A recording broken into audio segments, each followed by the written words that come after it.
Register office నూతన వధూవరుల సంతకాలు సాక్షి సంతకాల కార్యక్రమం పూర్తయిన తర్వాత స్నేహితులిచ్చిన పూలదండల్ని మరోసారి మార్చుకున్నారు వధువు వర్ణ వరుడు నందకిషోర్లు. వాళ్ళిద్దరూ ఈరోజు తెల్లవారుజామునే గుడిలో పెళ్లి చేసుకొని ఆ పెళ్లి బట్టలలోనే రిజిస్టర్ ఆఫీస్కి వచ్చారు. నందకిషోర్ వర్ణ ఇద్దరు ఒకళ్ళకొకళ్ళు దండలు వేసుకుంటుంటే సరిగ్గా అప్పుడే ఆలస్యం చేసేసానా అని అంటూ హడావిడిగా లోపలికి వచ్చాడు నందకిషోర్ క్లోజ్ ఫ్రెండ్ భగవాన్ దాస్. అదేం లేదులే, రారా, నువ్వు చేయాల్సిన సంతకం మిగిలే ఉంది అని అంటూ జేబులోంచి పెన్ను తీసి ఇచ్చాడు వరుడు నందకిషోర్. మా దగ్గర ఉందిలే బాబు అని అంటూ తన జేబులోంచి పెన్ను తీసి మ్యారేజ్ రిజిస్టర్ పుస్తకంలో భగవాన్ దాస్ కూడా సాక్షి సంతకం చేశాడు. నందకిషోర్ వర్ణల వంక చూస్తూ, అమ్మయ్య, ఇంకా మీ లవ్కి శుభం కార్డు పడిపోయిందిరా అని నిశ్చింత పడుతున్నట్టుగా నవ్వాడు. పెళ్లితో శుభం కార్డు పడేది సినిమాల్లోరా దాసు, నిజ జీవితంలో పెళ్లి అనేది ముహూర్తం స్టార్టురా, అన్నీ ఇక నుంచి స్టార్ట్ అవుతాయి అని అదోలా నవ్వుతూ అన్నాడు ఇంకో ఫ్రెండ్ రఘు. ముహూర్తం స్టార్టో శుభం కార్డో న్యూ లైఫ్ స్టార్ట్ చేస్తేనే కదరా మనకు తెలిసేది అని వర్ణ వంక చూసి నవ్వుతూ అన్నాడు నందకిషోర్. వర్ణకి ఇది మొదలో తుదో ఆలోచించలేనంత ఉద్వేగంగా ఉంది.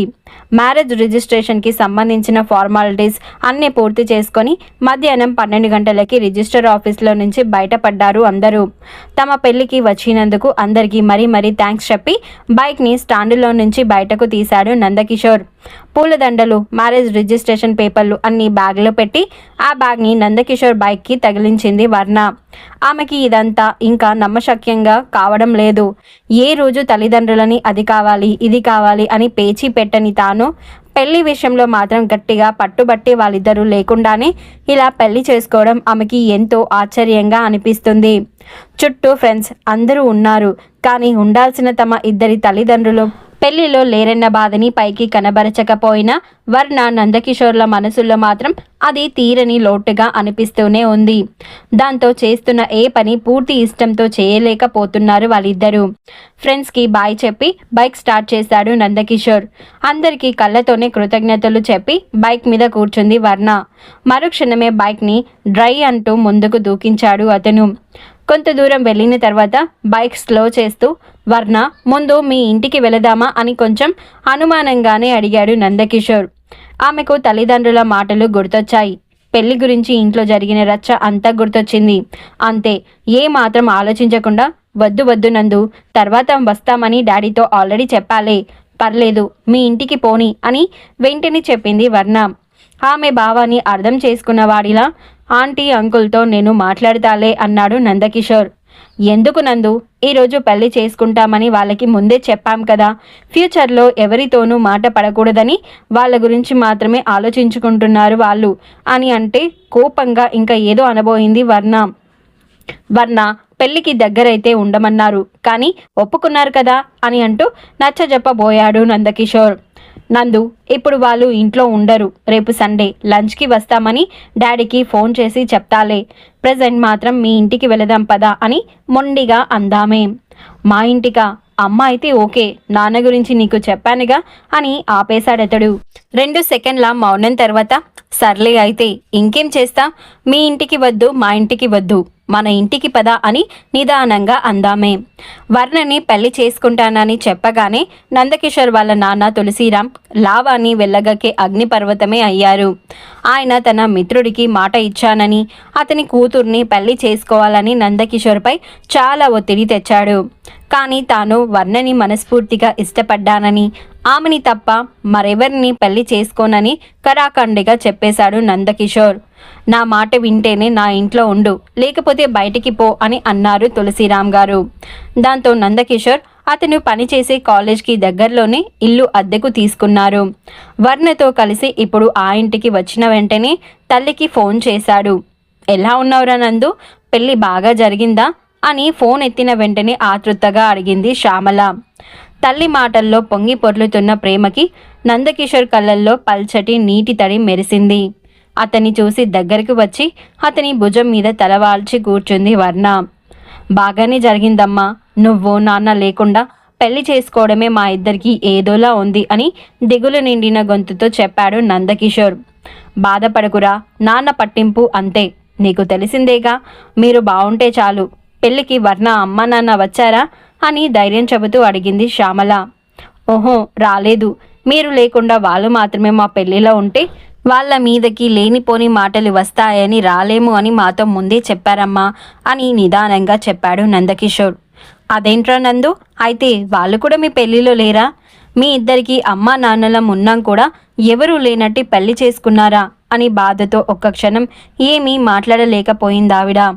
ఆ తర్వాత ఇంటికి వచ్చేటప్పుడు మీ పెళ్లి ఫోటోలు తీసుకురారా, కనీసం వాటినైనా చూస్తే నీ పెళ్లిని కళ్ళారా చూసినట్టు ఉంటుంది అని అంటూ కళ్ళ నీళ్లు పెట్టుకుంటూనే గొంతులోని దుఃఖాన్ని ఆపుకుంటూ అంది శ్యామల.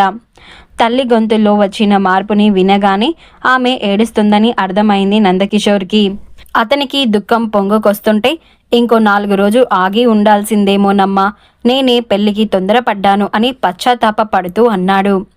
కొడుకులోని దుఃఖాన్ని గ్రహించి తను నిబ్బరాన్ని తెచ్చుకుంటూ, ఏంట్రా అది, శుభమా అని పెళ్లి చేసుకొని, చచా బాధపడకు, ఫోన్ వర్ణకి ఇవ్వు అని అంటూ ఫోన్లోనే కొడుకుని గట్టిగా మందలించింది శ్యామల. వాళ్ళ ఫోన్ సంభాషణ అన్నీ వింటున్న వర్ణకి కొంచెం దిగులుగానే అనిపించింది. బేలతనం నిండిన ముఖంతో నందకిషోర్ ముఖంలోకి చూడసాగింది. నందకిషోర్ ఫోన్ ఆమెకి ఇవ్వగానే హలో ఆంటీ అని అంది వర్ణ. వాడు జాగ్రత్తమ్మా, ఏమీ తెలీదు, పిచ్చి వెదవా, అన్నిటికీ ఫీల్ అవుతూ ఉంటాడు, వాణ్ణి నువ్వే జాగ్రత్తగా చూసుకోవాలి అని కొడుకు గురించి దిగులు పడుతూ చెప్పింది శ్యామల. కూతుర్ని అప్పజెబుతున్నట్టుగా జాగ్రత్త అని చెబుతుంటే ఆ మాటలో ఆవిడలోని మాతృత్వపు ప్రేమానురాగాలు స్పష్టంగా తెలిసాయి వర్ణకి. ఆవిడలో కొడుకు మీద ఉన్న ప్రేమకి చలించిపోతూ చాలా బాగా చూసుకుంటాను ఆంటీ అని మనస్ఫూర్తిగా చెప్పింది వర్ణ. ఆంటీ కాదమ్మా, అత్తయ్య అనో అత్తమ్మ అనో పిలువు, నాకు తృప్తిగా ఉంటుంది అని చెప్పింది శ్యామల. అలాగే అత్తయ్య, మీరు నందు గురించి ఏమీ బెంగ పెట్టుకోకండి, నేను చాలా బాగా చూసుకుంటాను అని చిరునవ్వుతో అంది వర్ణ. సరేనమ్మా ఉంటాను, మీ మామయ్య గారు భోజనానికి వచ్చే టైం అవుతుంది అని ఫోన్ పెట్టేసింది ఆవిడ. లైన్ కట్ అయిపోవడంతో ఫోన్ వంక చూసి నందకిషోర్ వంక చూసింది వర్ణ. ఈ రోజులో కనీసం సెల్ ఫోన్ కూడా లేకుండా ఇంకా ల్యాండ్లైన్ మీదే ఆధారపడ్డ ఇల్లాలు, భర్తకి ఇంకా భయపడుతూనే బతుకుతున్న ఇల్లాలు అని అనుకోగానే శ్యామల మీద జాలి కలిగింది వర్ణకి. ఒకనాటి మేల్ డామినేషన్ జనరేషన్కి ఇంకా మిగిలి ఉన్న నిదర్శనం ఈవిడ అని మనసులో అనుకుంది వర్ణ. ఆతృతగా ఆమె వంకే చూస్తూ నందకిషోర్, అమ్మ ఇంకేంమంది అని అడిగాడు. నిన్ను చాలా జాగ్రత్తగా చూసుకోమన్నారు, నీకు నచ్చిన వాటిని అమ్మలా వండి పెట్టమన్నారు, టైంకి నిద్రపోబెట్టమన్నారు, జాబ్కి వెళ్ళనని మారం చేస్తే చెయ్యి పట్టుకొని తోడు వెళ్ళి దించి రమ్మన్నారు. ఇంకా ఏవో చెప్పబోయింది వర్ణ. అప్పటికే ఓయ్ అవన్నీ అమ్మ చెప్పిందా అని అంటూ ఆమె భుజం మీద చరిచాడు నందు. మరో దెబ్బ వేయబోయిన అతని చేతిని గట్టిగా పట్టుకుని మురిపంగా నవ్వుతూ నందకిషోర్ గుండెల్లో ఒదిగిపోయింది వర్ణ. అంతలోనే తలెత్తి, నందు నువ్వు ఏడుస్తావు కూడానా? ఫస్ట్ టైం చూస్తున్నాను మగవాళ్ళు ఇలా ఏడవడం. ఏడుస్తున్నా భలే స్మార్ట్గా ఉన్నావు తెలుసా అని రాబోతున్న నవ్వుని ఆపుకుంటూ అంది వర్ణ. ఏడుస్తాను, ఏడ్చే వాళ్ళని చూసి నవ్వే వాళ్ళని కొరికేస్తాను కూడా అని అంటూ చటుక్కున్న ఆమె బుగ్గని మునిపళ్ళతో గట్టిగా పట్టుకున్నాడు నందకిషోర్. బుగ్గల్లో జివ్వుమన్న ఆ స్పర్శ వర్ణ శరీరంలోని నరనరాల్ని ఉద్రేకపరిచింది. వెంటనే తన్మయత్వంతో కళ్ళు మూసుకొని మౌనంగా అతనికి మరింత దగ్గరగా జరిగి 2 చేతులతో అతన్ని చుట్టేసిందామె. ఇంతకు ముందు వారించే వర్ణ ఇప్పుడు అతనికి స్వేచ్ఛనిచ్చినట్టుగా అలా తనకు తానుగా హత్తుకోవడంతో ఆమె ఇప్పుడు తన అర్ధాంగి అన్న భావన మెదిలి అమాంతం ఒక్కసారిగా ఆమెని ముద్దుల్లో ముంచేస్తాడు నందు. ఆ క్షణం నుండి వారిద్దరి ఊపిరులు, ఉద్వేగాలు ఒక్కటిగా మారడానికి ప్రయత్నం మొదలుపెట్టాయి. మరి ఆ తర్వాత ఏం జరిగిందో తెలుసుకోవాలి అంటే నెక్స్ట్ ఎపిసోడ్ వినాల్సిందే. ఈ స్టోరీ ఎలా ఉందో ఖచ్చితంగా కామెంట్ బాక్స్లో తెలియజేయండి. అలాగే ఈ వీడియో నచ్చితే నా ఛానల్ని సబ్స్క్రైబ్ చేసుకొని ఈ వీడియోని లైక్ చేయండి. Thank you so much.